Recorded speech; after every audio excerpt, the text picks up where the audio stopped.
सोनिया अख्तर बांग्लादेशी ढाका की नागरिक है, इस्लाम धर्म को मानने वाली है। मल्टीनेशनल कंपनी में काम कर रही थी।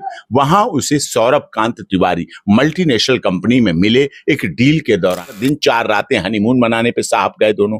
खूब बैले डांस हुआ, ये वाला वो वाला वो। जब प्रेग्नेंट थी तब इनके पति ने बताया कि मेरी शादी मतलब मेरी पत्नी मरी नहीं है जिंदा।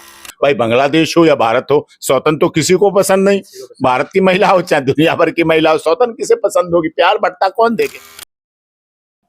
इस वक्त हमारे साथ बातचीत करने के लिए देश के जाने माने वकील एपी सिंह है। जिस तरह से सर आपने सीमा हैदर का केस देखा, उसी तरह का एक दूसरा केस जो एक बांग्लादेश से महिला इंडिया में आई है, वो केस क्या है सर? अब उसमें क्या चल रहा है सर अभी? देखिए, सीमा हैदर थी, सीमा भारत में आई, सचिन मीना बनी, अपने बच्चों को लेके आई, सनातन धर्म ग्रहण किया, अपनी इच्छा से स्वेच्छा से भारत में रह रही। हर घर तिरंगा, घर घर तिरंगा।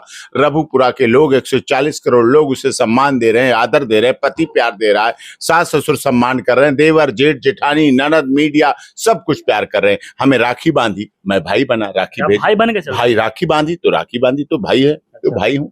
तो उसने सब कुछ सम्मान किया, तो हम भाई के फर्ज को भी निभाएंगे। उसको तो पूरी देश और दुनिया ने देखा, लेकिन एक नया मामला है, सोनिया अख्तर नाम है उनका जी, तो वो क्या मामला है? वो मामला ये है, सोनिया अख्तर बांग्लादेशी ढाका की नागरिक है, इस्लाम धर्म को मानने वाली है। मल्टीनेशनल कंपनी में काम कर रही थी। वहां उसे सौरभ कांत तिवारी मल्टीनेशनल कंपनी में मिले। एक डील के दौरान ये सेल्स रिप्रेजेंटेटिव थी, इसने अपनी कंपनी की 2 करोड़ की डील कराई उनको ही। तो उस समय से फिर इनका एक प्रपोजल शुरू हो गया, प्यार हुआ, इकरार हुआ, इजहार हुआ, हो जाता है। तो उस समय उन्होंने बताया कि मेरी पत्नी की मृत्यु हो चुकी है और मैं प्यार करता हूं तुम्हें, मैं प्यार कर रहा हूं। यही इसे लगा कि ठीक है। पहले इसने मना किया, 1 महीने तक ये चला सब कुछ। फिर उन्होंने इससे समझा, या तो उन्होंने सोची समझी साजिश और षड्यंत्र के साथ धर्म परिवर्तन किया, इस्लाम धर्म ग्रहण किया कि हिंदू धर्म में वो शादी कर नहीं सकते थे, या तो उनका ये माइंड था, मोडस ऑपरेंडिस, या फिर इसके प्रति प्यार था, दीवानापन था, समर्पण था, आतुरता थी, इसको प्रभावित करने की बात थी, इस्लाम धर्म ग्रहण कर लिया। इस्लाम धर्म बहुपत्नी को भी अलाउ करता है। उसमें निकाह हुआ, बाकायदा बैतुल मस्जिद में हुआ निकाह, काजी हाजी मौलाना सब कुछ, वकील गवाह सबके सामने। फिर वो मैरिज रजिस्ट्रेशन हुई बांग्लादेश ढाका गवर्नमेंट के द्वारा। दिल्ली, ग्रेटर नोएडा, उत्तर प्रदेश उसकी ससुराल है, बांग्लादेश ढाका उसका मायका है। जहां पति रखेगा, जैसे पति रखेगा, वैसे तेरे फूलों से भी प्यार, तेरे कांटों से भी प्यार। तू जो चाहे दे दे मेरे प्यारे सौरभ यार, जो चाहे तू दे दे, वो दे दे। ये देने की बात है। सोनिया को न प्रॉपर्टी चाहिए, न पैसा चाहिए, न धन चाहिए, न दौलत चाहिए। सोनिया को सिर्फ और सिर्फ अपना पति और बच्चे का पिता। उनकी कंपनी के सीईओ मिस्टर जॉन भी आए, सब कुछ कॉमन फ्रेंड आए, बड़ा अच्छा प्रोग्राम हुआ। उसके बाद 4 दिन 4 रातें हनीमून मनाने पे साहब गए दोनों। खूब बैले डांस हुआ, ये वाला वो वाला वो वाला, मतलब जितना अधिक से अधिक प्यार। 4 दिन तक हेलीकॉप्टर पे साइट सीइंग हुई, घूमा गया, पूरा अच्छा दृश्य देखा गया। बड़ी अच्छी बात है, होना चाहिए, हंसी खुशी होना चाहिए। सभी के लिए जीवन में विवाह होता है। उसके बाद ये गर्भवती हुई। गर्भवती के दौरान उन्होंने ये भी प्रपोजल रखा कि इस बच्चे की डिलीवरी इंडिया में कराएंगे, उसके लिए वीजा बनवाया गया, वो भी हो गया। लेकिन वो मेडिकल डॉक्टरों ने कहा कि वहां जाना आना सही नहीं रहेगा, यहाँ इलाज हो जाए। और डॉक्टरों की तो आदत होती है कि यहीं डिलीवरी हो, उन्हें क्या मतलब नागरिकता और वहां से, उन्हें हमारे यहाँ आने दो। उन्होंने वहां डिलीवरी कराई। केस भी था, अच्छा हॉस्पिटल, यॉर्क हॉस्पिटल, ढाका का बेहतर हॉस्पिटल। तो वो सब वहां सौरभ जी रहे, हॉस्पिटल में रहे। इसे खाना खिलाने से लेकर डिलीवरी तक, बच्चे को गोद लेने तक, सब जगह साथ, सब जगह। इसकी नौकरी छुड़वा दी, 2 मेड सर्वेंट लगवाई, सब कुछ पूरी समर्पण पूरी। उसी दौरान जब इसे बताया, जब प्रेग्नेंट थी तब इनके पति ने बताया कि मेरी शादी मतलब मेरी पत्नी मरी नहीं है जिंदा है। और 2 बच्चे, वो इंडिया में रहती। फिर इसकी लड़ाई हुई थोड़ी हॉटा, कौन सौत, भाई बांग्लादेश हो या भारत हो, सौतन तो किसी को पसंद नहीं। भारत की महिला हो चाहे दुनिया भर की महिला हो, सौतन किसे पसंद होगी? प्यार बंटता कौन देखेगा। अब मजबूरी अलग बात है। तो उन्होंने फिर इसे मना लिया, इसे आत्महत्या करने लगी। लेकिन फिर इसे मना लिया, इसको सम्मान दिया, आदर दिया, प्यार दिया कि मैं हूं तेरे साथ, तू मरेगी तो एक बच्चा भी मरेगा, आत्महत्या होगी। फिर ये मान गई। फिर उस पूरे दौरान 4 बार यहाँ इनकी जो धर्मपत्नी, पहली धर्मपत्नी है, वो 4 बार ढाका गई, एक बार बच्चे को भी लेके गई। जब इस बच्चे की नेमिंग सेरेमनी हुई, नामकरण जिसे कहते हैं, तो उन्होंने अपने सीक्वेंस में ही नाम रखे। जैसे 2 बच्चों का नाम था इन्नू, हन्नू, उनके पहले 2 बच्चों के नाम। अब के इस बच्चे का नाम रखा अन्नू, इन्नू, हन्नू, अन्नू, जिसे बुलाने में अच्छा लगे, नामों में समानता रहे, समरूपता रहे, एक रूपता रहे, प्यार रहे, दुलार रहे, आदर रहे, सब कुछ होता रहा।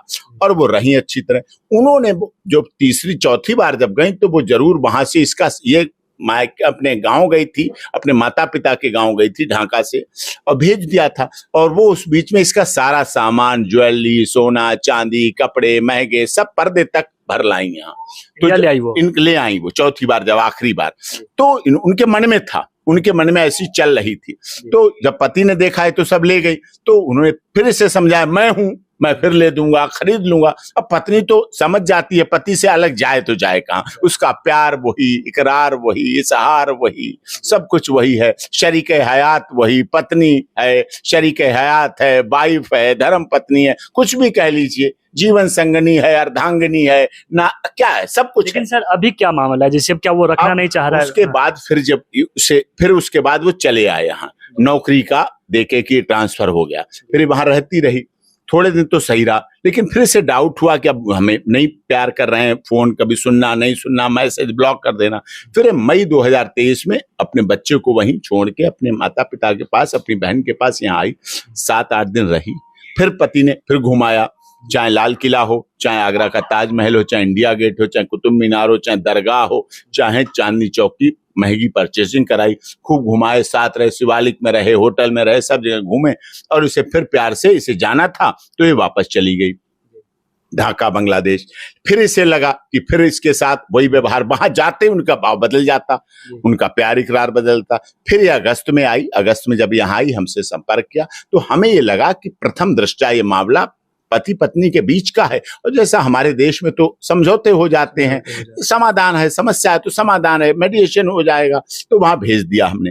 वहां गए, वहां डीसीपी मैडम, ग्रेटर नोएडा में भी प्रयास किया, एनजीओ और सबने प्रयास किया, लेकिन वो सफल नहीं हुआ। 1 महीने की मेहनत के बाद फिर इसने मुझसे संपर्क किया, फिर हमने यहाँ आई। फिर G20 चल रहा था उस समय, हमने बांग्लादेश की माननीय प्रधानमंत्री शेख हसीना जी से अप्रोच की, वो आई हुई थी, भारत और बांग्लादेश के अच्छे संबंध थे। हमने बांग्लादेश हाई कमिश्नर के द्वारा उनको अप्रोच किया, और बांग्लादेश हाई कमिश्नर ने हमारी रिप्रेजेंटेशन को, कंप्लेंट को, सोनिया अख्तर की थी, उसको महामहिम माननीय जो president, prime minister of Bangladesh Sheikh Hasina ji को दिया, और उन्हें हाईली रिकमेंडेशन के साथ प्राइम मिनिस्टर ऑफ इंडिया को, भारत को दे दिया। प्राइम मिनिस्टर ऑफिस ने पूरी जानकारी ली, पूरी तहकीकात की, और Uttar Pradesh, Greater Noida, chief minister office सब एक्टिव हो गए, सब जानकारी की, और बाद में उस केस को नेशनल कमीशन फॉर वुमेन में भेज दिया। हमने नेशनल कमीशन फॉर वुमेन में जाके अपने बयान दर्ज करा दिए, सोनिया अख्तर ने सारे डॉक्यूमेंट, कागज, स्टेटमेंट सब दे दिया, और उन्होंने मोस्ट अर्जेंट के आधार पर उस केस को ट्रीट किया। अब वहां चल रहा है, वो आगे इधर भेजेंगे, दिल्ली यूपी का मामला भी चल रहा है। हम चाहेंगे कि यह इसका केस यहाँ दिल्ली में रहे, और दिल्ली में इसके साथ न्याय हो। हमें केजरीवाल जी की सरकार पर भी भरोसा है, हमें आम आदमी पार्टी की सरकार पर भरोसा है, हमें Delhi commission, national commission for women और दिल्ली पुलिस पर भी भरोसा है। इसको इसका अधिकार दिया जाए, बच्चे को अधिकार मिले, पिता मिले। इसी बीच में एक नया इंप्रूवमेंट ये हुआ, जब तक अभी बातें बीच में चल जाती थी इसकी, सोनिया अख्तर और सौरभ जी की आपस में, तो बीच में इसे लगा कि ऐसा लग रहा है कि वो डरे हुए हैं, वो भयभीत हैं, वो बीच में फंसे हुए। वो तो दिख भी रहा है, वो तो सबको 2 पाटों के बीच में पिस रहे थे, इधर ये उधर वो। अब करें तो क्या, जाएं तो जाएं कहां? दरिया दिल उन्हें बनना है, दिल उन्हें बढ़ाना है, अपना हौसला उन्हें बढ़ाना है, प्यार के रफ्तारे उन्हें दिखाने हैं। तो इसे ही लगा कि क्या ऐसा हो सकता है कहीं कि जो उनकी रचना शर्मा जी हैं, कहीं अपने भाड़े के हत्यारों या क्रिमिनल हार्डकोर अपराधियों के द्वारा कहीं सौरभ की, इसके पति की हत्या न करा दें, कहीं उसे बाद में आत्महत्या न बदल जाए, कहीं मिस हैपनिंग न हो जाए, और बाद में फिर क्या फायदा, इसके पत्नी को तो पति नहीं मिलेगा, इसके बच्चे को तो पिता नहीं मिले। और ऐसा आप जानते हैं, वरिष्ठ पत्रकार हैं, आपकी खबरें सारी दुनिया में देखी जाती हैं। तो ये हमारे देश में ऐसे कई मामले हुए हैं, कई पतियों की हत्याएं हो गई। हमारे देश के बड़े बड़े नेता 2-2 राज्यों के मुख्यमंत्री रहे, उनके दत्तक पुत्र की हत्या हो गई। तकिया दबा के, शराब पिला के हत्याएं हो जाती हैं। उसी बेड के बॉक्स में हत्याएं करके शव डाल दिया जाता है, जो बेड सुहागरात और हनीमून का गवाह रहा होता है। लेकिन सर इस केस में आप क्या चाहते हैं कि मामला सेटल हो जाए या हम फिर चाहते दवाई हैं इसे पति मिल जाए और इस 1 साल 4 महीने के बच्चे को पिता मिल जाए। वो बच्चे जो पहली पत्नी से, वो तो 20-21 साल के हो गए, बड़े हो गए हैं, तो 20-21 साल के बड़े हो गए, काफी उम्र में काफी फर्क है। अब इसके बच्चे को अभी आप देख रहे हैं कितना नन्हा मुन्ना क्यूट सा बच्चा है, इसको पिता मिले, इसको आसरा मिले, इसको गोद मिले माता पिता की, और ये बड़ा हो और भारत में बेटी बचाओ बेटी पढ़ाओ का संपूर्ण सपना साकार हो। और केवल इसलिए भारत में, मैं बड़ी जिम्मेदारी के साथ आपके चैनल पे कहना चाहता हूं, सोनिया अख्तर को इसलिए न्याय से वंचित नहीं रखा जा सकता है क्योंकि वो सोनिया अख्तर है, सोनिया शर्मा नहीं है, इसलिए उसे वंचित नहीं किया जा सकता। सोनिया अख्तर रहते हुए, इस्लाम को मानते हुए भी उसे भारत सरकार, दिल्ली सरकार और दिल्ली की कोर्ट, न्यायालय इसे न्याय देंगी। यहां धर्म, जाति, क्षेत्र, भाषा और संप्रदाय के आधार पर कोई भेदभाव नहीं होता।